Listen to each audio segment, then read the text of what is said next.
Olá a todos e todas que estão nos assistindo, mais uma entrevista, né? Meu nome é Guilherme, quem está na frente do programa do canal Mesa de Debates, né? Canal que está presente no YouTube e também tem uma página no Facebook, né?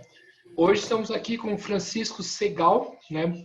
Do canal Dois Toques, para conversar um pouco também sobre a relação futebol e política, né?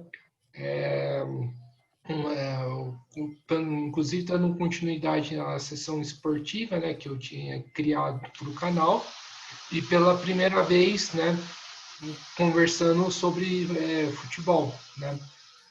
Francisco, antes da gente começar, por favor, se apresente. Opa! Oi a todo mundo, muito obrigado a todo mundo que está vendo a gente. Eu sou o Francisco, aluno de jornalismo, e tenho o canal Dois Toques, né, como o Guilherme falou.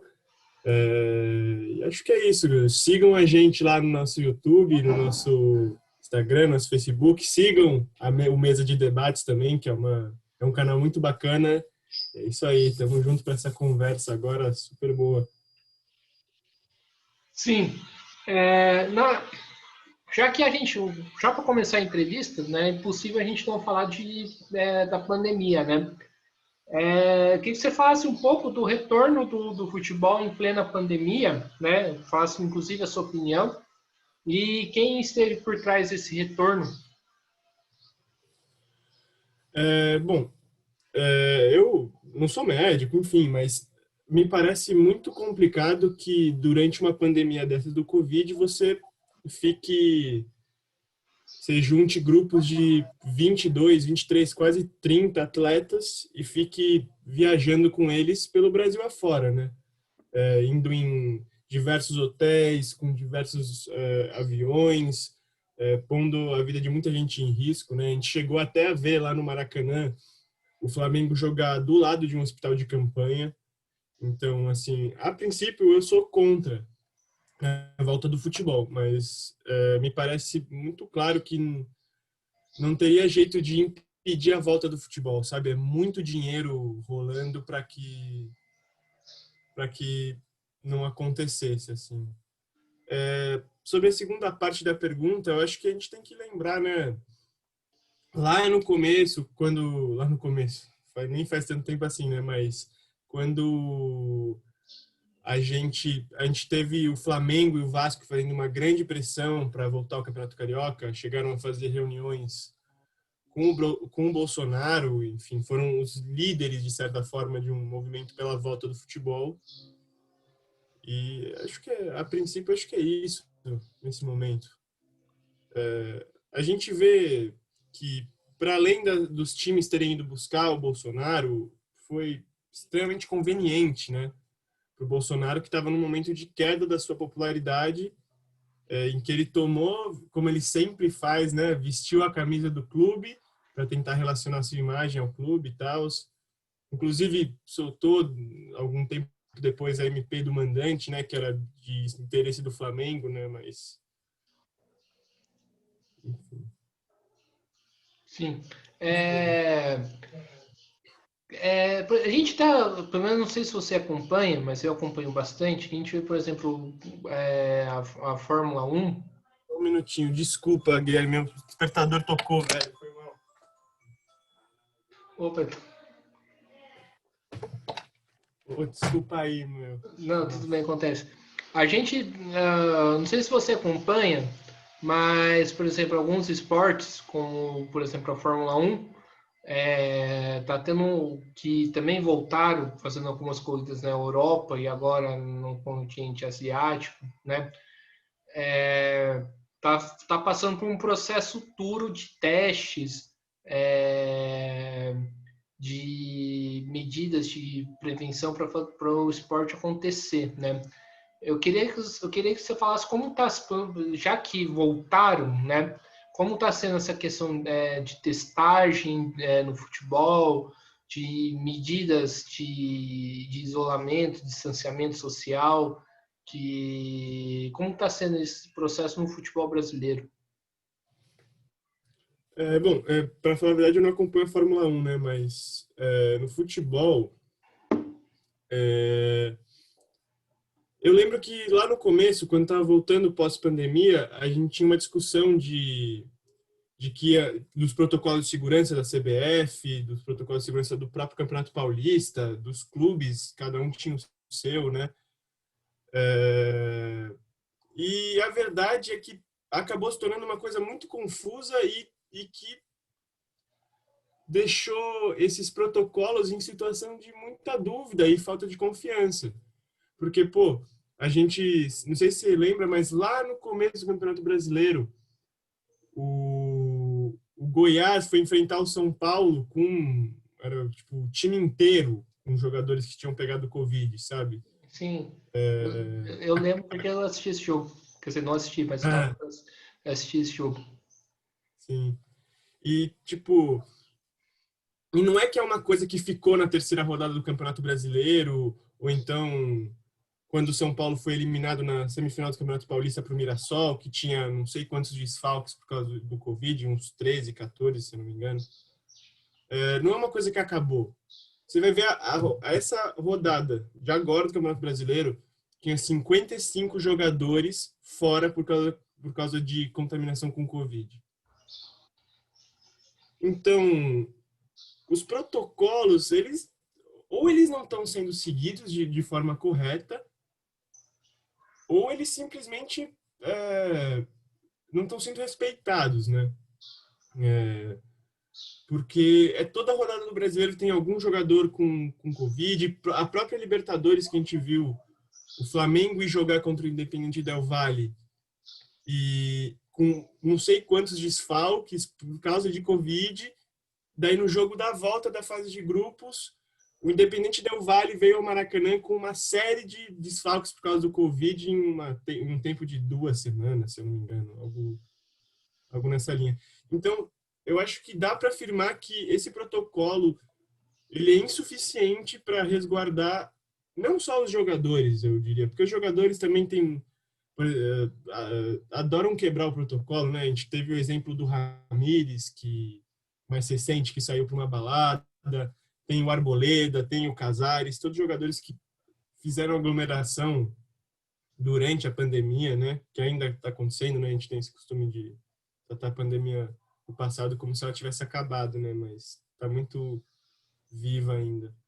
Então, acho que esse protocolo acaba sendo insuficiente, assim. Eu acho que ele se provou insuficiente. E assim, pelo menos que eu entendo, né, que essa questão da contaminação do futebol, e acho que envolve toda uma cadeia, né? Porque assim, você vai do jogador, passa para a comissão técnica, aí passa três para o cara que trabalha lá no clube, lá tudo mais. Do ponto de vista das pessoas que trabalham no clube, tipo, seja faxineiro, seja roupeiro, como que anda essa questão da contaminação? Bom, para te falar a verdade, eu não vou ter informações muito concretas sobre isso, eu não tenho muita noção, mas a gente pode imaginar que a situação para os funcionários é sempre muito pior, né? Para os funcionários que não trabalham, não são os jogadores, né? A gente teve um caso agora eu não sei se ele era roupeiro ou massagista do Flamengo, que morreu contaminado em decorrência da Covid, né? No começo, acho que antes, no primeiro semestre, né, do ano, a gente teve uma série de demissões, né, por causa dos baques nas contas dos clubes, mas quanto à contaminação entre os funcionários, eu não tenho certeza desses números e informações. Mas eu acho que com a quantidade de jogadores contaminados, acho que é inevitável que os funcionários que não têm tanto holofote, né, também sejam bem expostos, né, ao vírus. E a questão de testagem, né? Os jogadores estão sendo testados porque pelo menos que eu ando acompanhando, né? Por exemplo, não sei se acho que foi o Corinthians, né? Parece que não houve testagem para os jogadores, inclusive teve jogador com Covid que foi jogar, entrou na partida. Como que é essa questão de testagem no futebol brasileiro? Então, nada é muito claro no futebol brasileiro, né? A CBF passa longe de ser transparente, né? Mas até onde eu sei, os atletas são testados todas as semanas. Até onde eu sei, eu posso estar enganado, mas se eu não me engano é isso mesmo. Os atletas são testados todas as semanas, o que, na minha opinião, particularmente, leva a gente a ter uma outra pergunta, né? Que se não tem teste para a população, como é que você vai gastar 20 e tantos, 30 testes, 20, 40, 30 testes com um jogador de futebol, né? Enquanto a população não tem nenhuma, não tem acesso aos testes, né? Que estão em falta no mundo inteiro, inclusive. Sim, agora mudando um pouco de assunto, né? Em 2019 a gente viu que tiveram alguns clubes, né? O Flamengo, o Palmeiras. Ainda bem que o meu time não estava envolvido nessa lama, no São Paulo Futebol Clube, né? Que vai ser campeão da Copa do Brasil, espero. Que estava bastante alinhado com o Bolsonaro, né? E ao mesmo tempo a gente teve esse ano, né? Torcidas que tiveram na linha de frente para poder enfrentar esses atos, né? Contra a direita, né? Que a direita pedindo pela reabertura do comércio, né? Queria que você explicasse essa relação, né? E aí eu faço uma pergunta: o futebol estaria em disputa? Nossa, a pergunta é muito boa, mano, pra falar a verdade.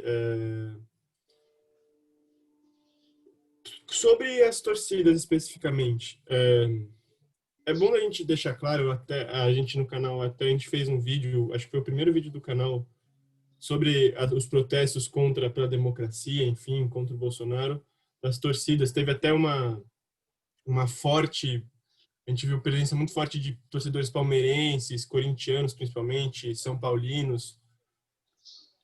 Só que é bom a gente deixar claro que as torcidas organizadas não se posicionaram publicamente, apesar de seus representantes, de alguns representantes da torcida, alguns membros terem ido nesses protestos, né? Eu acho que o futebol está sempre em disputa.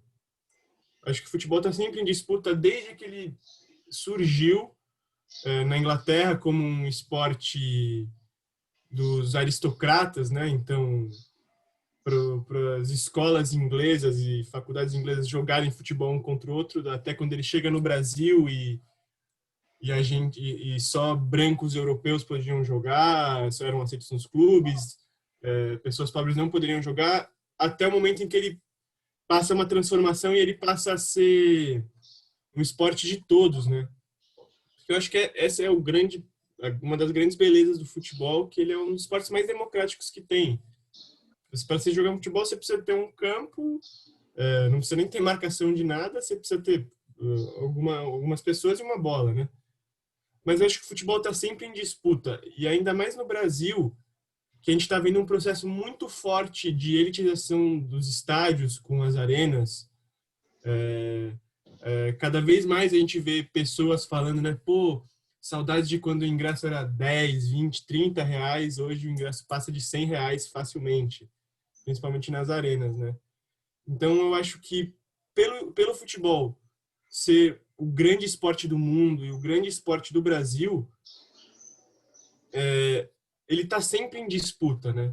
Ele está sempre em disputa e são visões muito antagônicas sempre que tem esse embate no futebol. Sim, e como que a gente, né, que se posiciona, por exemplo, contra a presença do Bolsonaro no estádio, inclusive isso aí seria a pergunta, deveria se comportar, né, em relação, por exemplo, a presença de uma figura de extrema direita? Aí eu acho que é uma questão mais de opinião de cada um, né? No meu caso, eu estava lá para ver o Bolsonaro, infelizmente, levantar a taça de campeão brasileiro do Palmeiras, estava no estádio. E, bom, do meu ponto de vista, o posicionamento é claro. Esse tipo de pessoa não pode ser aceito num esporte que busca ser democrático, que busca igualdade entre as pessoas, enfim. E esse caso específico do Bolsonaro, ele é um dos grandes oportunistas, eu acho que, em usar o futebol para se promover. Eu acho que ele é um dos melhores nisso, assim, porque a gente tem, usar o esporte para angariar apoio político ou se relacionar a certos grupos políticos, ele é uma das coisas mais velhas que tem. A gente tem exemplos disso durante todo o século XX, enfim, é muito comum. Mas o Bolsonaro, ele é especialmente bom em se relacionar com as torcidas, usando os símbolos dos times, enfim. Um pouco o que ele fez com o Flamengo e o que ele faz desde 2016, mais ou menos, com o Palmeiras, de relacionar muito fortemente a sua imagem a um clube ou algum evento. Eu, particularmente, acho que figuras de extrema-direita não deveriam ter espaço para falar nesse ambiente. Eu acho que agregam muito pouco ao jogo e mais desagregam, na verdade. Mas essa é a minha opinião particular, né? Sim, continuando no assunto, né? A gente tá, a gente sabe, né? Pelo menos desde como eu me entendo por gente, que existe muita contradição, inclusive dentro da torcida. Eu cito, por exemplo, a torcida do meu time, a Independente, né? Que é uma torcida que muitas das vezes passa o limite do aceitável de gritos preconceituosos contra homossexuais, contra, enfim, né? Tem um grito da Independente que faz contra Gaviões, que parece o grito da Argentina, né? Acho que na Argentina não, do Brasil contra a Argentina na Copa de 2014, que é bastante zoado, digamos assim, né? Você acredita que essa fase que o país esteja vivendo e essas mobilizações da torcida, né? De setores da torcida, você acredita que pode quebrar um pouco, né, essas contradições que existem dentro das torcidas organizadas? Bom, eu acho que, principalmente quando a gente fala de homofobia, é uma coisa muito ligada ao futebol. Muito ligada ao futebol. Eu acho que todo mundo, independente da idade, lembra de ter ido em estádio, ou mesmo ter ouvido na TV, ou ter feito brincadeira com os amigos em tons homofóbicos, com brincadeiras homofóbicas que são absolutamente inaceitáveis, né? Mas eu acho que, acima de tudo, o futebol reflete a sociedade, puramente. Então, as discussões que a gente está tendo no ambiente comum, social, normal, do dia a dia, sobre homofobia, sobre racismo, sobre machismo, elas acabam esbarrando inevitavelmente no futebol. Porque eu acho que basicamente é um pouco isso, assim, né? Porque em uma sociedade que não é homofóbica, como que as torcidas vão ter esse tipo de posicionamento, sabe? Porque é algo muito discutido.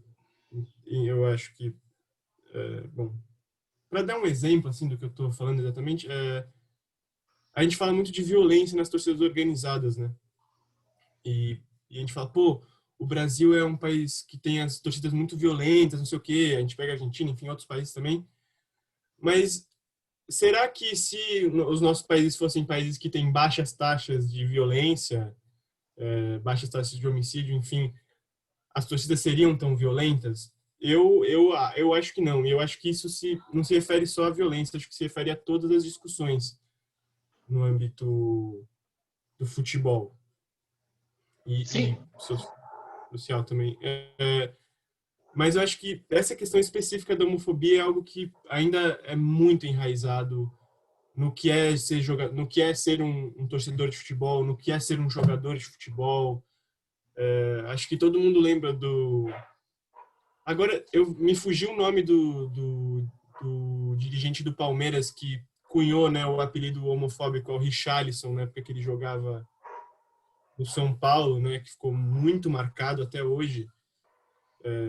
A gente sabe, por exemplo, o Richarlison nunca se admitiu homossexual, nunca fez nenhum posicionamento nesse sentido, mas ele sempre teve essa alcunha. E no futebol essa é uma alcunha muito ruim, muito negativa, porque é um ambiente bastante conservador também. Acho que é importante a gente falar isso, que o ambiente dos esportes ele tende a ser bastante conservador, né? É só ver quem são os grandes líderes dos clubes. Acho que não tem nenhum presidente negro na CBF. Acho que são, numa imagem assim, são todos velhos e brancos, né? Então, acho que isso diz muito sobre o ambiente do esporte. Você falou que os dirigentes das torcidas não se posicionaram em relação a essas manifestações, né, pela democracia. Queria que você explicasse agora, que agora surgiu uma dúvida, como que foi para essas torcidas se mobilizar, partiu de quem, como que aconteceu? Bom, então, eu não sei exatamente como isso se deu, mas a gente tem um movimento no Brasil de torcidas antifascistas, né? Muito interessante. Não tem nenhuma grande torcida antifascista com grandes números, com milhares de seguidores, milhares de participantes, enfim. Mas é uma coisa que vem surgindo cada vez mais nesse nosso ambiente do futebol, principalmente para quem é de esquerda, né? E eu acho que elas tiveram um papel bem importante nesse direcionamento, assim. Então, porque para uma torcida como a Gaviões, como a Mancha Verde, como a Independente, que tem centenas de milhares de associados, é muito complicado você dar um posicionamento oficial da torcida. Porque, assim como os próprios clubes, as torcidas abarcam as mais diversas origens, opiniões, posicionamentos políticos, enfim.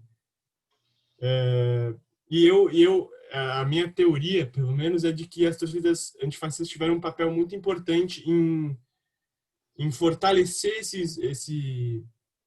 essa discussão dentro das torcidas e também movimentar um pouco à frente os protestos em si. Também. Sim, eu não sei como que funciona nas torcidas do outro time, né? Mas, por exemplo, eu andei acompanhando nessas eleições da Independente, né? Eu vi a Independente chamando o voto para um monte de candidato de partidos da ordem, de partidos da burguesia, né? E não sei, e talvez muitos desses possam ser candidatos laranjas e tal. Eu queria que você falasse como que funciona nas outras torcidas em relação à questão de apoio a esse tipo de políticos. Bom, até onde eu sei, isso é uma coisa muito rara mesmo. Eu não me lembro de ter visto uma postagem da Mancha Verde, ou então qual é o nome? Um posicionamento oficial mesmo em favor de um certo candidato ou de outro candidato. Apesar de que durante as eleições de 2018 tiveram várias torcidas organizadas que institucionalmente se posicionaram contra o Bolsonaro, mas não a favor de nenhum outro candidato, até onde eu sei. Talvez alguns vereadores, deputados, cargos que não são tão, como posso dizer, tão destacados como presidente, essas eleições do executivo, né? Mas até onde eu sei, a única postagem que eu me lembro em favor, tipo, fazendo campanha para determinado político, que eu me lembre particularmente, posso estar errado, foi da Independente que eu já vi. Mas mesmo Gaviões e Mancha, torcida jovem, eu não consigo me lembrar de nenhum momento assim. Sim. E essa relação dos clubes com os políticos, como que funciona? Por exemplo, Não, pelo que eu entendi, pelo que eu ando prestando atenção, por exemplo, o time do Flamengo, o time do Palmeiras, acho que até do Palmeiras está bastante alinhado, por exemplo, com o governo do Bolsonaro. não. Bom, eu acho que é importante a gente dizer, reafirmar, né, como eu falei, que os clubes, eles... não dá para a gente definir, por exemplo, que tal clube é de direita e tal clube é de esquerda, sendo que os grandes clubes no Brasil têm milhões e milhões de torcedores, enfim. Eu acho que é bom notar que, tipo, apesar de uma parte da torcida ser a favor ou contra, as diretorias do clube têm muito esse movimento de se alinhar. Né? A gente viu o exemplo da diretoria do Palmeiras de chamar o Bolsonaro para erguer a taça num momento extremamente oportunista, né? Em que o cara tinha acabado de ser eleito, estava voando em aprovação, enfim.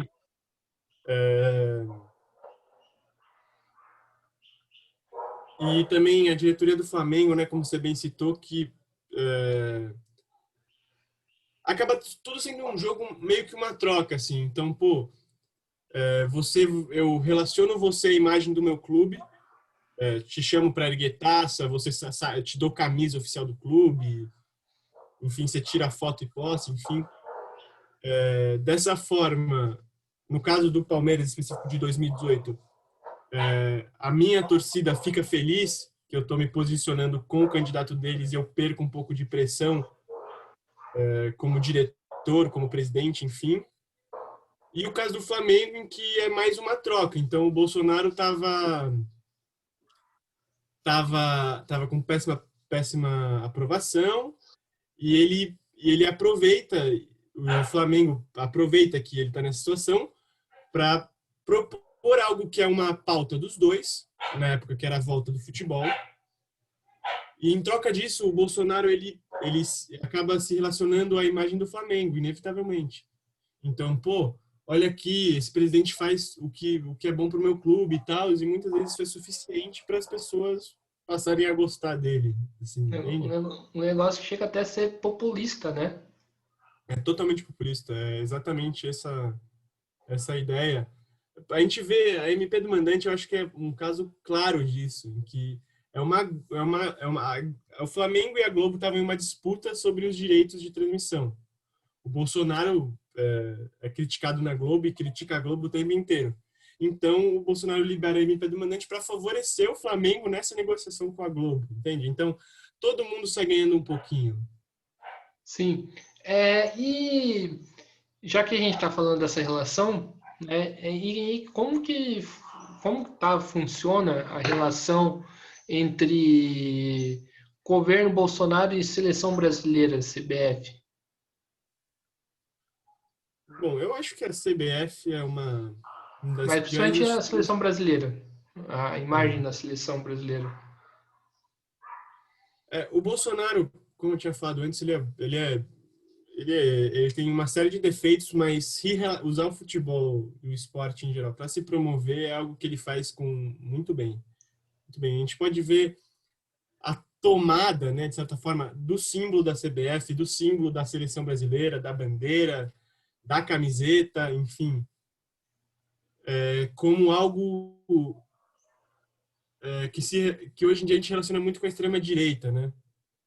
Então, ele ter conseguido usar essa simbologia que é muito forte no Brasil. A seleção brasileira representa muita coisa para o brasileiro, né?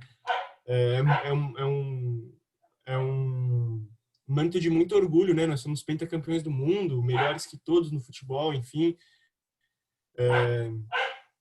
E usar esse símbolo para si é algo que fica muito forte no Brasil e eu acho que o Bolsonaro foi realmente muito bem nesse fator de que, apesar de a gente não ter grandes posicionamentos dos jogadores da seleção, dos grandes nomes da seleção, é algo que se tornou quase a mesma coisa. Assim, você está andando na rua e uma pessoa está com a camiseta amarela do Brasil, da seleção, você pensa, pô, é meio que uma relação que hoje em dia a gente faz quase automaticamente.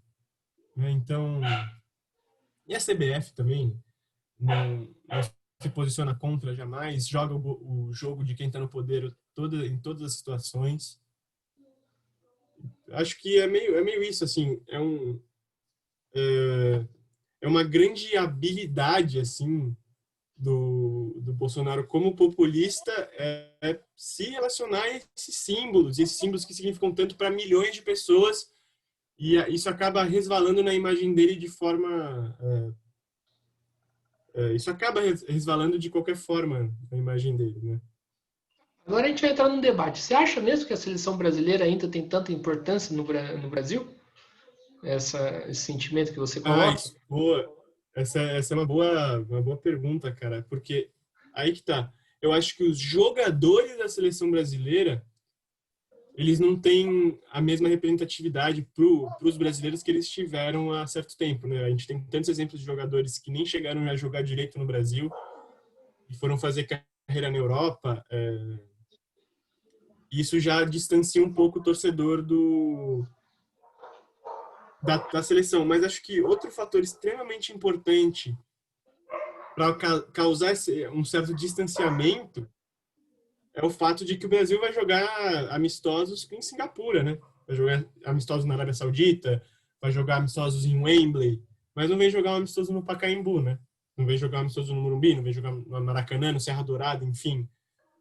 Qualquer que seja o estádio do Brasil, né? É uma grande dificuldade para você ver o Brasil ao vivo, que eu acho que isso contribui muito. Mas eu ainda acho que a instituição seleção brasileira é algo que representa muito para o brasileiro, porque hoje em dia, e ainda mais hoje em dia, que os nossos jogadores, os nossos melhores jogadores estão todos na Europa praticamente, ou eles saem daqui muito jovens, jogam 1, 2 anos e já vão embora, quase não criam relação com as torcidas.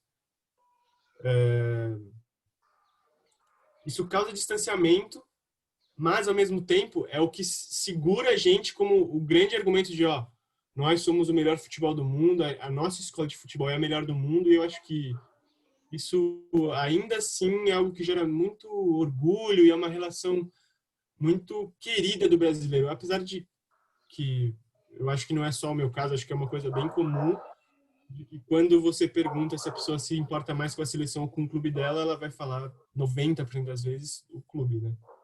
Sim. Você acha que, por exemplo, essa associação do símbolo da seleção brasileira nas manifestações à extrema-direita contribui para essa queda de popularidade da seleção? Em um espectro, sim, em outro espectro, eu acho que faz exatamente o contrário. Porque, pô, pra gente que é de esquerda, pessoas de esquerda, isso acaba causando naturalmente uma repulsa, de certa forma. Porque a imagem do Bolsonaro já é algo que causa muita resistência. É um inimigo franco da esquerda, assim. Por outro lado, se você tem uma posição de direita e a sua ideia é que a esquerda deixe de governar o Brasil, eu não vejo como isso, tipo, essa relação com o Bolsonaro pode afetar de fato essa relação entre torcedor e seleção. Sim. Continuando nesse assunto ainda, você falou do sentimento brasileiro de sermos o melhor futebol do mundo. Você não acha que a partir da Copa de 2006, né, passando para a Copa de 2010, principalmente 2014 e 2018, acho que é o ápice disso, que isso não está se perdendo? Então, o futebol brasileiro é o que mais exporta jogadores no mundo. Apesar dos times brasileiros não serem nem de perto os que mais ganham dinheiro com transferências, enfim, os brasileiros são os jogadores que mais estão envolvidos em negociações, são os que mais são os jogadores que mais mudam de clubes todas as janelas de transferência todos os anos. Então, a escola brasileira de futebol ainda é muito respeitada, assim. Só que maus resultados em Copa e acho que também a gente ter uma seleção que é claramente Neymar dependente dá uma sensação de certa fraqueza, de que o futebol não era tão bom, o futebol brasileiro não é tão bom quanto era antes, ou a seleção brasileira não era tão boa quanto era antes, sendo que eu acho que esse sentimento ele acaba não se provando necessariamente verdade. Eu acho que o Brasil, ele não, acho que difícil o Brasil perder esse status de uma das maiores escolas de futebol da história, enfim, porque o nosso jeito de jogar bola, o jeito que o brasileiro criou de jogar bola, ele é muito peculiar, né? Ele é muito nosso, assim. Mas eu não sei, eu não acho que essa sensação de que o Brasil é muito bom no futebol, ou que é uma das referências no futebol, ele não existe mais, ou ele está enfraquecendo. Mas a visão para a seleção brasileira, ela está sendo tá caindo aos poucos, está sendo a seleção brasileira cada vez mais parece fraca nas Copas, apesar de sempre entrar como favorita. Eu acho que isso é, mas eu acho que isso tem mais a ver com o enfraquecimento das competições de seleções em geral, né? Porque acho que a gente pode argumentar que hoje em dia a competição de futebol mais importante do mundo é a Champions League, né? E não mais a Copa do Mundo. Pelo menos essa é a minha visão. Acho que os melhores treinadores não estão mais nas seleções. E o papel que a Copa do Mundo fazia de, por exemplo, de guiar o futebol mundial numa ideia do jogo, então, seja tática, de estratégia, enfim, de como você vai usar seus atletas em campo. E uma coisa assim, da Holanda do Cruyff, do Brasil de 70, e quando esses times, da própria Hungria do Puskás, você teve uma grande participação na Copa do Mundo, fez algo que ninguém estava fazendo, você mostrou uma coisa totalmente nova e agora o futebol vai se guiar nessa linha a partir desse momento. Eu acho que isso está cada vez mais relacionado com a Champions League do que com a Copa do Mundo. E eu vejo um enfraquecimento no futebol de seleções. Os caras têm cada vez menos tempo para treinar, isso é uma coisa que a gente bate muito no Tite, né? Pô, o time não consegue criar, o time é muito dependente taticamente de um só comportamento, de uma só estratégia. E eu acho que também é complicado porque cada vez mais os treinadores de seleção têm menos tempo para treinar com seus clubes, com seus jogadores, e enfim. Pelo menos é dessa forma que eu vejo. Eu acho que as competições de seleções e as seleções elas estão cada vez menos prestigiadas. Sim, e no caso também a gente pode acrescentar também, né, a relação das seleções com, por exemplo, com o empresário de jogadores, de fazer pressão de um determinado jogador tem que jogar. Você acha que isso também está relacionado? Bom, eu acho que não sei se eu estou preparado para responder essa pergunta, porque eu não, falando a verdade, eu não tenho muitas informações de como funcionam os bastidores, né? Acho que o dinheiro, inevitavelmente, ele causa pressões, né? Sejam elas... Às vezes você não precisa nem falar nada, né? Porque um atleta que foi negociado por X milhões de euros com um clube gigantesco da Europa, como é que esse cara não vai estar na seleção, né? Como é que esse cara não joga muito? É uma pressão que eu acho que ela, muitas vezes não precisa nem ser verbalizada para ela já estar presente. Mas eu acho que o dinheiro ele tem um fator essencial nas mudanças do futebol. Sim. Você falou da questão da lei do mandante, né? Eu queria que eu queria que você comentasse um pouco essa questão, né? O esporte, o futebol, né? Também a gente acompanha também, né? Eu sei que você não acompanha, mas eu acompanho bastante a questão da Fórmula 1, toda a negociação da Rio Motorsports, de jogar corrida no Rio de Janeiro, que deu, ainda bem que deu errado. A gente pode dizer que o esporte está sendo utilizado, como modo geral, está sendo utilizado nessa briga governo e imprensa, né? Nesse conflito que existe entre o Bolsonaro e principalmente a Globo? Acho que sim, com certeza. É bom a gente falar que os esportes em geral, eles têm um poder de cativar as pessoas, que é uma coisa absurda mesmo, assim. futebol acho que se torna o maior exemplo disso por ser o esporte mais popular do mundo. Mas é uma coisa extremamente típica de governos com tendências autoritárias, sejam ditaduras de esquerda ou de direita, ou governos em que os seus presidentes têm atitudes antidemocráticas, como o próprio Bolsonaro. Eu acho que a utilização do esporte como meio de popularidade e também uma briga de forças, né, é uma coisa extremamente comum. E eu acho que, apesar de tudo, a imprensa, pelo menos a grande mídia,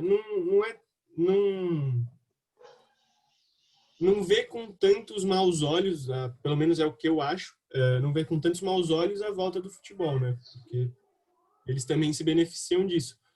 Mas o Bolsonaro, ele desde o começo da pandemia, ele tenta descredibilizar a doença, a seriedade da doença, e nesse passo a gente já está em mais de 160 mil mortos, enfim. E essa briga é muito importante para provar o ponto do Bolsonaro, de certa forma, de que não, realmente não é uma coisa tão grave assim, a gente ainda pode ter jogo de futebol, tá tudo normal, e é isso aí, a gente ainda pode ter corrida, a gente ainda pode ter jogo de basquete, o que seja. Porque isso cria uma sensação de normalidade, né? Porque você está tendo os esportes normalmente, os seus essas competições que são entretenimento e são uma forma de lazer para uma série de pessoas, né? Sim.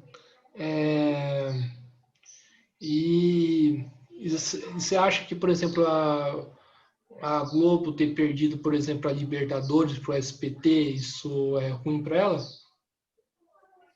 Ah, com certeza, com certeza. Quem não quer, por exemplo, ainda mais agora que o Flamengo tá tão forte, pô, como é que você vai ter o Flamengo tem o quê? 30 milhões de torcedores?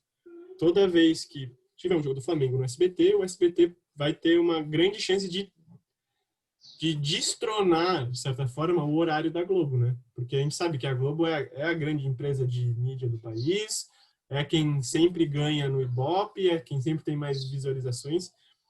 E, querendo ou não, a Libertadores é a maior competição para os brasileiros, é uma coisa que gera muita emoção em todos os clubes do Brasil. Quem tem e quem não tem, independente de quantidade, todo mundo quer ganhar a Libertadores todo ano.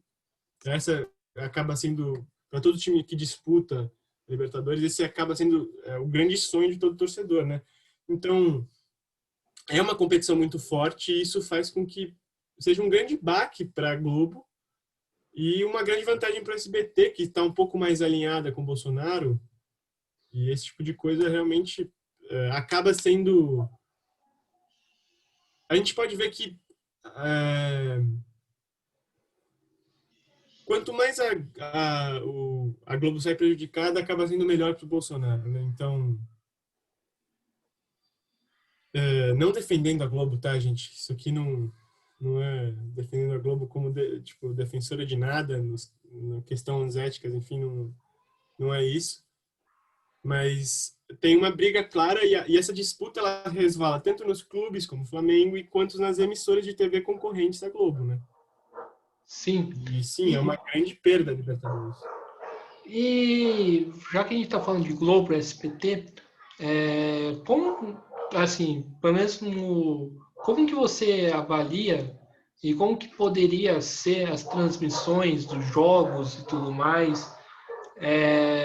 Pelo menos, de novo, faltando também por corrida, pelo menos na corrida a transmissão ajuda muito se a corrida vai ser legal ou não. Como que é essa questão do futebol, das transmissões? A Globo consegue passar uma certa emoção no jogo ou não? Por exemplo, eu particularmente prefiro assistir muito jogo em rádio, que é mais legal do que assistir em televisão. Eu acho que isso também tem essa questão também tem muito de geração, né? Que é aquela coisa famosa das pessoas estarem ouvindo radinho no meio da torcida no jogo e tal. É uma coisa que hoje existe muito menos, né? Quase não existe mais.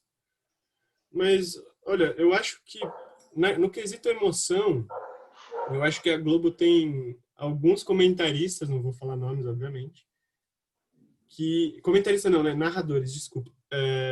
Que deixam um pouco a desejar. Caras grandes lá que, particularmente, eu sinto que não são narradores do que seria um nível Globo, sabe?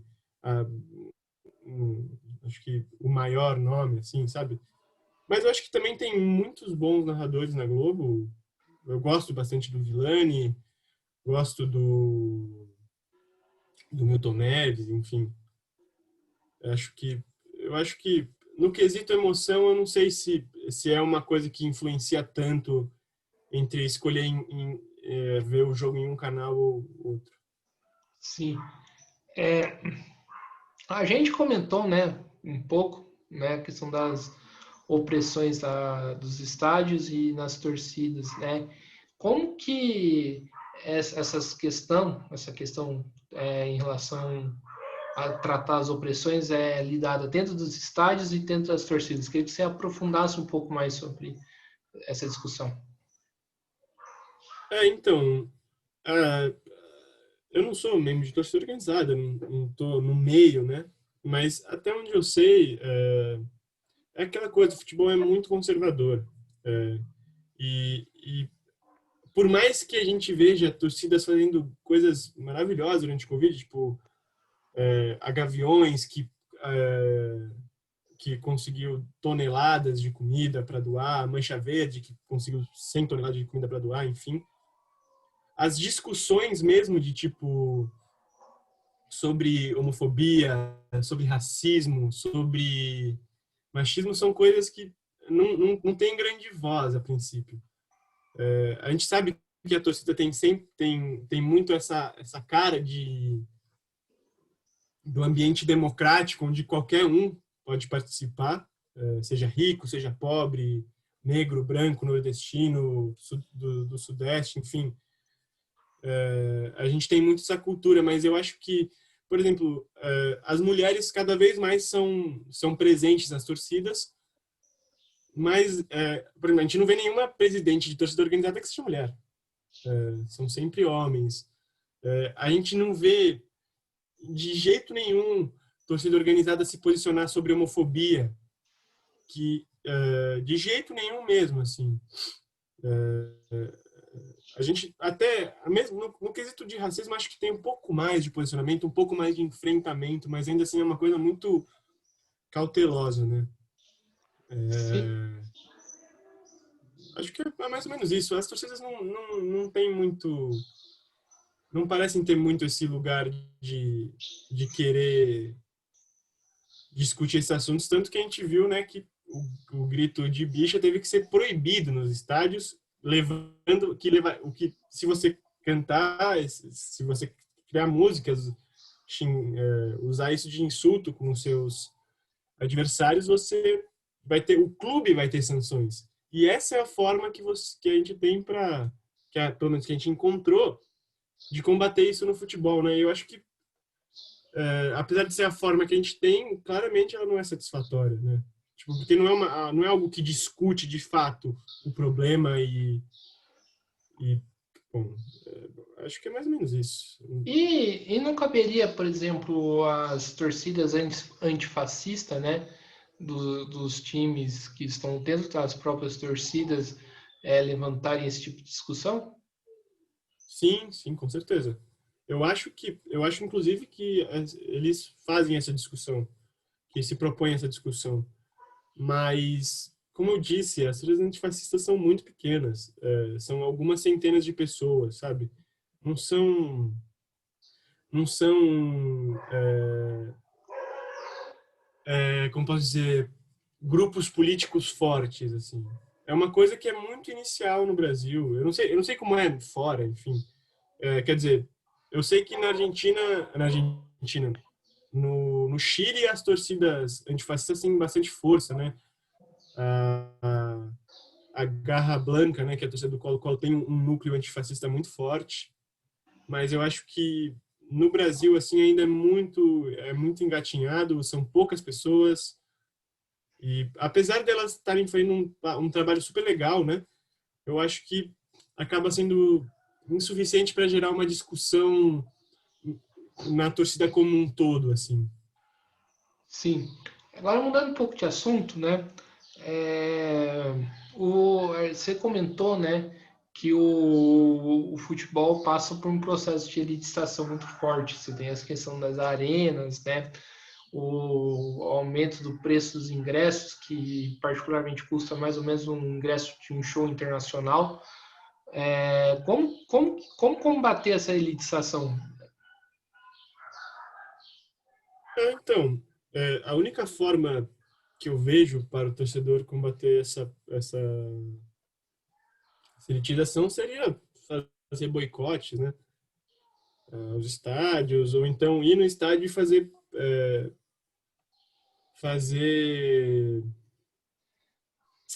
qual o nome? Protestos lá mesmo, assim, onde sua voz é mais ouvida, né? Mas é uma questão muito ligada às diretorias dos clubes. Porque você pode ter a pressão que for, se o presidente do clube não quiser mudar, ele não vai mudar. E a gente pode, pô, eu tenho um exemplo que eu vivi, que eu acho que é muito interessante sobre essa questão da elitização do futebol e sobre, de certa forma, essa ganância que os clubes têm. O Palmeiras deve ter uma média de, isso chutando, tá? De aproximadamente, com certeza, mais de R$ 1 milhão por jogo, tranquilamente. E eu me lembro, agora eu não vou saber o ano, mas eu lembro que o Zé Roberto estava se aposentando no Palmeiras, estava terminando a carreira dele, ia fazer o seu último jogo lá no Allianz, e em vez da diretoria baixar um pouco que seja os preços para um jogo que o Palmeiras já não estava mais disputando o título brasileiro, não estava disputando título nenhum, e que a torcida não ia pagar valores exorbitantes para ver um jogo que não ia ter valor, né, no fim das contas. É um jogo que atrai pouca gente. Não passou pela mente dos diretores, pensei assim, pô, vamos fazer uma homenagem ao Zé Roberto, vamos deixar o estádio lotado, vamos diminuir um pouco nosso percentual de lucro para que o estádio esteja cheio, enfim. É um pouco essa a mentalidade. Eu falo muito do Palmeiras porque é o meu time, né? E eu ia muito no estádio antes da pandemia, então essa relação é muito próxima. E eu acho que é uma questão, primeiro, de ganância, né? De simplesmente fazer o máximo de dinheiro possível, independente do que seja. E acho que também é uma questão política, né? Porque você está transformando aquele torcedor em um consumidor. Eu acho que isso é uma coisa muito importante da gente pontuar a diferença entre um consumidor e um torcedor. Um consumidor é o cara que vai no estádio e tudo bem. Eu acho que todo mundo tem que ter seu espaço no estádio. Você não precisa ficar pulando o jogo inteiro para poder estar no estádio, enfim. Mas aquele torcedor que tem muito dinheiro e que ele pode pagar todos os jogos do seu time e ficar lá assistindo o jogo como se fosse um teatro em que ele observa a partida e ele reclama ou ele aplaude, enfim, ele vai ou ele aplaude e é meio isso da relação que esse cara também vai ser o cara que vai consumir o seu estádio em show, por exemplo, em eventos que vão além do futebol. Porque, como você falou, o ingresso de estádio de futebol é cada vez mais próximo de um ingresso de um show internacional, né? E o cara que pode pagar todos os jogos do Palmeiras ou do Corinthians na Arena e todos os jogos, os 38 do Brasileirão, os 19 do Brasileirão, ele é a mesma pessoa que você quer que consuma a camisa do seu time num preço absolutamente absurdo. De 200, 300 reais. É uma questão de você, ao elitizar o estádio, você está elitizando toda uma cadeia produtiva do futebol. Então, você faz com que aquela pessoa que é um cliente fiel seu no estádio se torne um cliente fiel seu não só para jogo de futebol, mas para comprar camisa, para ir em shows, entende? Eu acho que é algo meio nessa linha. Uma coisa que me chamou a atenção, inclusive perguntar para você que é palmeirense, né? Eu fui no Allianz no ano passado, não para ver jogo, mas foi para um festival de show que eu queria ver, principalmente por uma banda que eu gosto bastante. Eu vi que tinha nome na cadeira, né? Tipo, como se eu ou você fosse proprietário daquele lugar lá, daquele banco. É assim que funciona? Não, não, não é todas, não. Acho que eu lembro vagamente disso, que quando logo que o Allianz estava sendo construído assim, uma galera pagou cadeiras no estádio cativas, assim. E eu não sei como funciona esse. Eu suponho que tenha uma questão de cobrar mensalidade, enfim. Mas são poucas cadeiras que, tipo, tem nome. Acho que no caso dos shows também acho que, eu não sei dizer, na verdade. No show Eu não sei eu te... sentei, peguei qualquer cadeira lá e de É, um Zé qualquer lá e sentei e vi assistir, né? Mas enfim. é. É, você falou essa questão, né? Você acha que por conta disso as torcidas, o futebol, né, os espetáculos das torcidas estão ficando mais chato? Com certeza. Eu acho que tem dois fatores que a gente pode ligar para os estádios ficarem cada vez mais monótonos, né? Acho que, aliás, três pontos. Primeiro, São Paulo é conhecidamente o cemitério do futebol. O Ministério Público prefere censurar todo tipo de manifestação cultural das torcidas, qualquer tipo de instrumento que as torcidas possam ter para fazer festa, como se isso fosse acabar com a violência da noite para o dia, que é uma coisa extremamente absurda. E, enfim. Mas eu acho que tem uma relação direta com o consumidor e o torcedor, porque o consumidor ele não está lá para ver o time dele ganhar ou perder. Ele está pagando para receber um produto. E quando o produto que ele recebe não é satisfatório, ele vaia, né? Ele xinga, enfim. Enquanto a relação de um torcedor é algo um pouco mais na linha de apoiar o seu time, é uma questão de amor. Eu acho que tem um pouco, não que o cara que paga, o cara que seja esse consumidor de estádio, ele não ame o time dele, longe disso. A questão é que muda de significado, porque quando você vai no estádio cobrando um preço tipo com essa cobrança, né, com a cobrança de R$ 300 no ingresso, R$ 100, R$ 200 no ingresso, a sua exigência ela cresce muito. Você fica a sua exigência por um bom futebol ou puramente um futebol que ganhe, ela fica muito grande. E daí até um ponto que isso é insustentável no sentido de tipo o torcedor não consegue se satisfazer até certo ponto. E eu acho que também por esse movimento ou não, as camadas mais populares são as que fazem mais festa nos estádios, né? Eu acho que independente dos preços estarem absolutamente exorbitantes e irreais, ainda assim as torcidas organizadas conseguem fazer festa no estádio cada vez menos, né? Com cada vez mais proibições. Claro que as proibições se dão pela questão da violência, né? Então, todo mundo tem uma certa culpa nisso, mas eu diria que tem uma correlação bastante direta entre você elitizar o estádio e acabar com a festa. Você falou da questão da, da festa, né? E em relação às bandeiras, né? Eu não era da minha época, eu era novo ainda, acho que também não era da sua, dos estádios cheios de bandeiras, no estado de São Paulo e tudo mais. Possibilidade de voltar nenhuma, porque, assim, por mais que tenha tido merda, mas não somente por causa por conta disso, né? Mas não tem possibilidade nenhuma de voltar com as bandeiras das torcidas e tudo mais. Eu acho particularmente difícil, ainda mais com essa questão da bandeira de mastro, em que você tem a desculpa de que pode ser usada para brigar nos estádios, apesar de que, se você fizer um levantamento, você vai perceber que a gente tem, dentro dos estádios, uma briga a cada 2 anos, mais ou menos. Quando muito, é uma briga em estádio, assim... Mas estádios de Série A, né? Briga entre torcidas. É bastante raro a briga se dar no estádio. Mesmo nos arredores do estádio não é onde a maioria das brigas se dá. Elas são combinadas entre as torcidas. não necessariamente as torcidas, entre os brigões, né? Vamos pôr dessa forma. E eu acho que é todo um ciclo. Então, as torcidas, que começa lá nos anos 80, 90, de um ciclo de violência muito grande.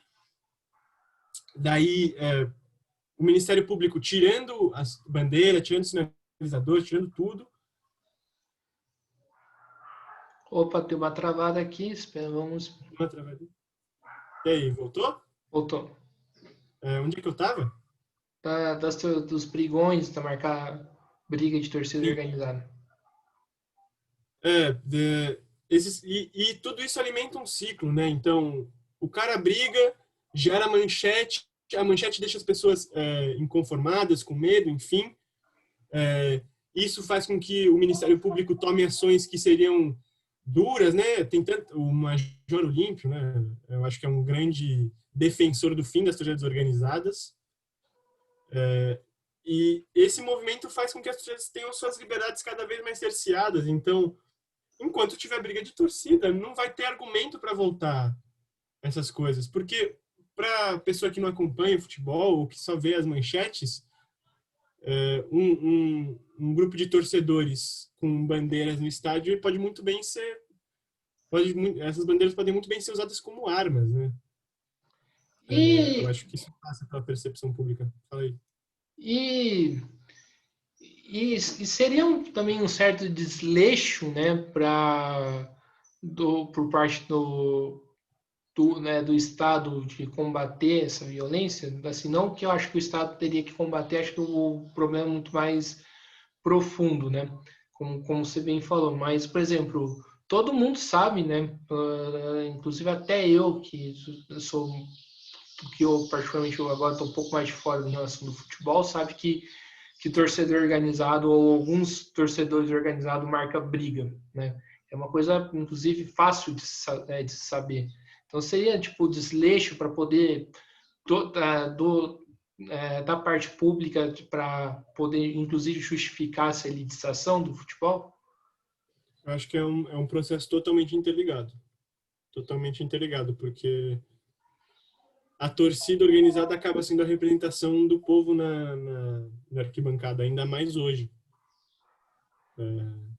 Que é cada vez menos gente. E quanto menos liberdade a torcida tem, mais próxima ela fica de ser um bando de gente sentado. Vendo o jogo, vendo um teatro ali de 22 atores que estão tocando uma bola. Eu acho que é extremamente interligado. Eu acho que talvez o processo não tenha sido mentalizado no início com esse fim, mas acabou que um serve muito bem ao outro. Uhum. Eu acho. Sim. Agora, assim, a gente está chegando no final, né? Mas acho que tem alguns assuntos que ainda a gente poderia tratar, né? Tragédia do Ninho do Urubu, né? Queria que você comentasse um pouco a atuação do Flamengo em relação a esse caso. Tá aqui. Uma vergonha. Uma É uma vergonha. vergonha que vai ficar marcada na história do clube para sempre. Não só o desleixo dos diretores, né? Não só o desleixo em negociar com as vítimas dos diretores da atual diretoria, como a antiga diretoria do Bandeira de Melo, que é a culpada de ter botado esses moleques em containers que não tinham a menor condição de deixar esses moleques lá. Era perigoso, todo mundo sabia disso. Tinha uma série de notificações do Ministério Público dizendo que aquele lugar e dos bombeiros, aquele lugar era perigoso, que as pessoas não podiam estar lá, os meninos não podiam estar lá. Daí a gente vê que, para além disso, o Flamengo tem todos os seus diretores têm como objetivo melar as negociações com as vítimas. Eu fiz uma entrevista no começo do ano aí com o Vedson, que é pai de um dos meninos do Ninho, e ele conta, cara, que tipo, o descaso é tremendo. O clube não dá nenhuma assistência psicológica para ele, nenhuma assistência de nenhum tipo. Eles foram proibidos de entrar no Ninho do Urubu na missa dos meninos. Os pais foram proibidos pelo Flamengo de entrar na missa dos meninos. Vale dizer, isso aqui não é contra o torcedor do Flamengo, não é contra os jogadores do Flamengo, enfim. A questão é, a diretoria do Flamengo conduziu todo esse processo, desde o lugar onde você aloca seus jovens jogadores até a negociação com as vítimas, de uma forma vergonhosa, criminosa até. É um absurdo toda essa situação. E a gente não tem uma conclusão até hoje. O Flamengo conseguiu parte do que queria, que era fragmentar as famílias para que elas não se unissem para um acordo total, um acordo único para todos, né? Que facilita muito para o clube negociar individualmente. E, no mesmo tempo, estão pagando não sei quantos milhões para o Jorge Jesus, para o Domenech Torrent de multa rescisória. Pagou não sei quantos milhões para contratar o Gabigol, Arrascaeta, Bruno Henrique, Gerson, o próprio Rogério Ceni. Então, é uma situação que vai ficar marcado negativamente na história do clube. Vai ser uma coisa que as pessoas vão lembrar no futuro sobre isso, para falar, pô, olha o que... E isso inevitavelmente acaba resvalando no clube, né? Ninguém vai, daqui 20 anos, ninguém vai lembrar, pô, o Landim, o Eduardo Bandeira de Melo, eles eram os filhos da puta, tal, não sei o quê.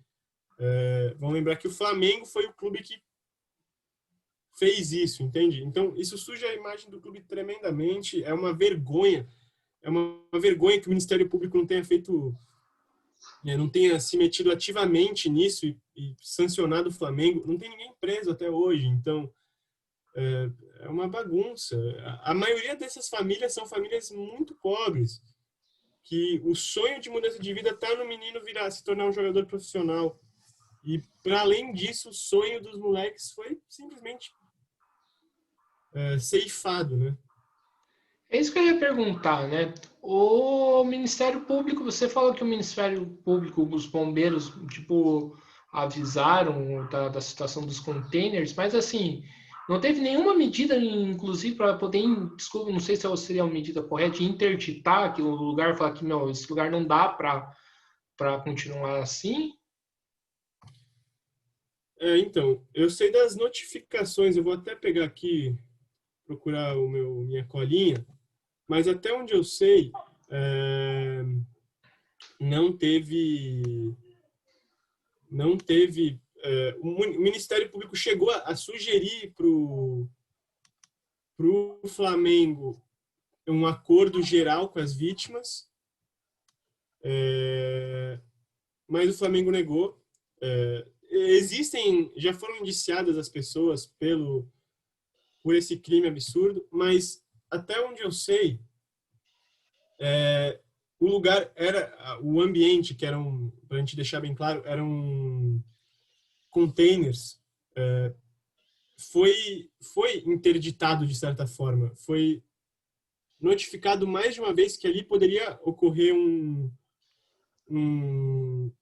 desastre. É uma tragédia que tinha sido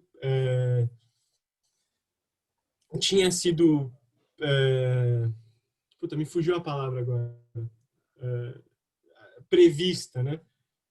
Mas de interdição, assim, de proibir o lugar de ser utilizado, eu não tenho certeza, mas eu acho que não, que não tinha uma ordem legal para isso, mas que foi notificado que o lugar não era de acordo com as mínimas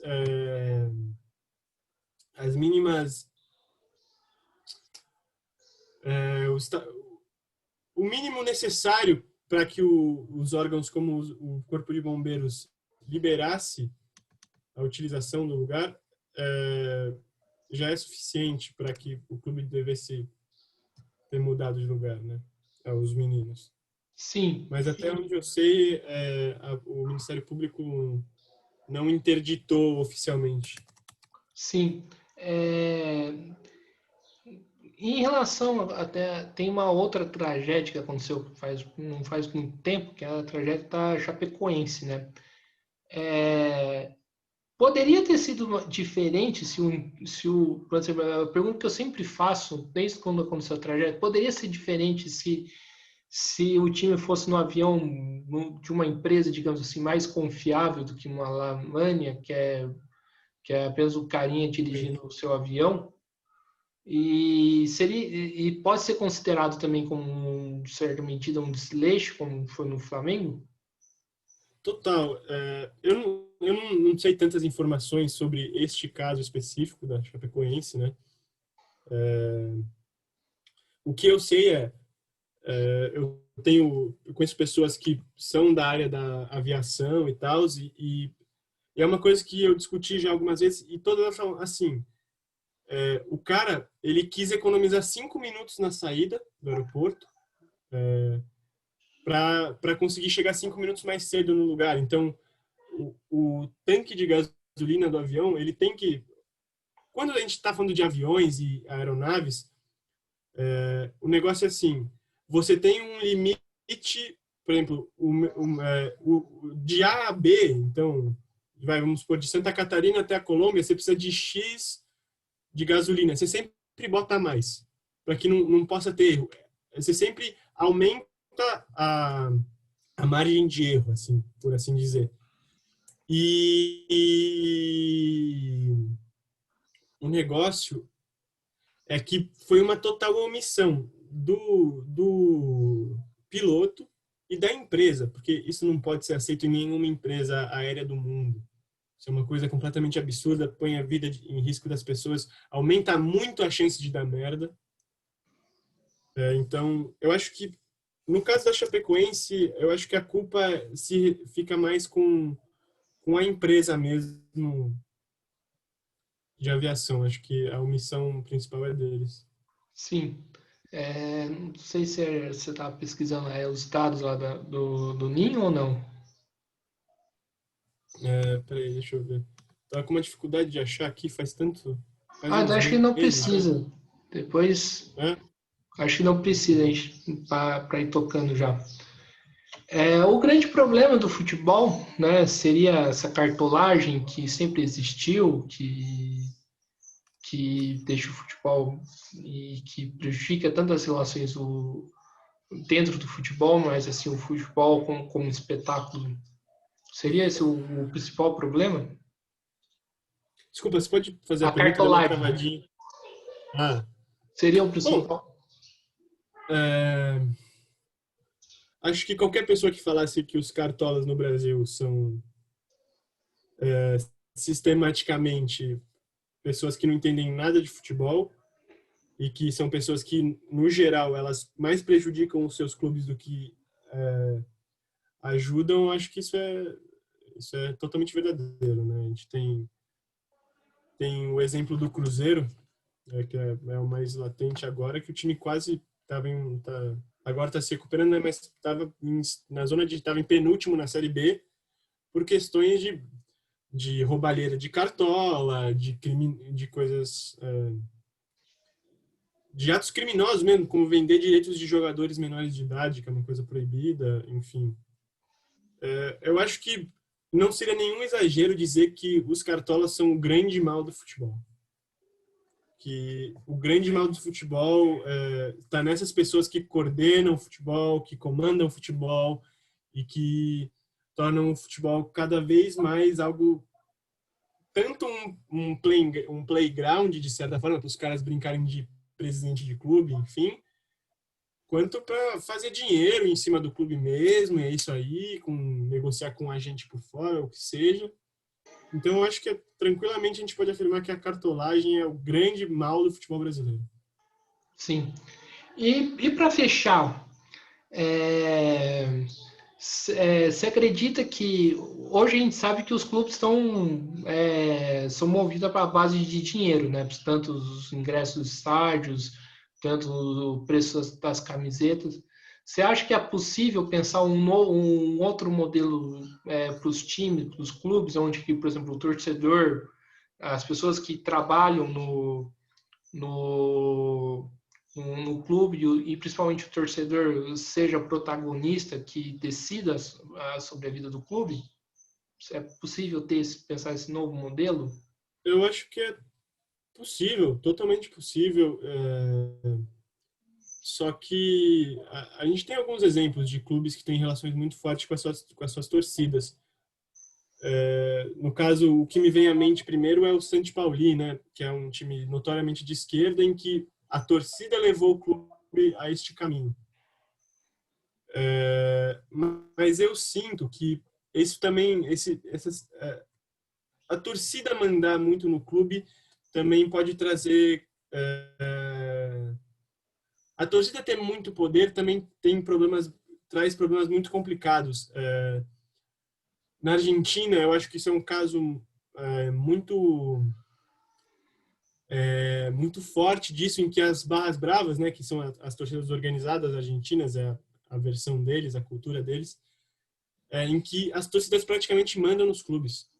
Então, os membros das torcidas organizadas de alto escalão, eles decidem quem vai ser contratado, quem não vai. E tem vários exemplos disso. O Independente, recentemente, que o BKSS, ex-técnico de Defensa e Justiça, Racing, estava lá no Independente e ele saiu por causa dessa politicagem, de que o torcedor tem chave do estádio, o torcedor faz o que quer no clube, o torcedor manda e desmanda no clube. Então, eu acho que é preciso encontrar um meio termo. Mas também, outro grande desafio para se implementar uma administração dessa forma como você está propondo, que eu vejo pelo menos, é o fato de que o dinheiro é soberano no futebol hoje, mundialmente falando. Então, apesar de não ser uma regra absoluta, o futebol ainda ter sua imprevisibilidade, acho que, a rigor, o time mais rico tem mais chances de ganhar. Acho que o dinheiro cada vez mais é a força decisiva no futebol. Sim. Não sei se você já encerrou já, para falar mais alguma coisa? Acho que é isso. Agradecer por ter me chamado aqui para falar um monte de bobagem aqui. Se inscrevam no Mesa de Debate, sigam a página no Face, sigam o canal do Stocks lá no Instagram, @2Stocks canal, no Twitter, no Instagram, no YouTube também. Obrigado, Guilherme, de novo, por ter me dado essa oportunidade de falar e tamo junto. É Isso aí. Então, quero agradecer, né, o Francisco por ter aceitado a fazer essa conversa com a gente. Foi muito boa, né? Primeira vez que eu consigo abrir espaço para poder falar sobre futebol, né? Foi bastante produtiva, bastante legal a conversa, né? E reforçar para se inscrever tanto no canal do Mesa de Debate no YouTube e curtir a página no Facebook e também se inscrever no canal do Dois Toques no YouTube e também e curtir a página no Facebook. Vocês têm página no Facebook, né? Temos página no Face, no Insta e no Twitter. No Twitter. Agradecer e lembrar que mais tarde vai ter uma conversa com o Gilmar do MST, né? E no domingo, né, vamos conversar com o Rubens Neto, né, para falar de mídia independente que aborda sobre automobilismo. Então é isso, pessoal. Agradecer mais uma vez e encerrando a entrevista.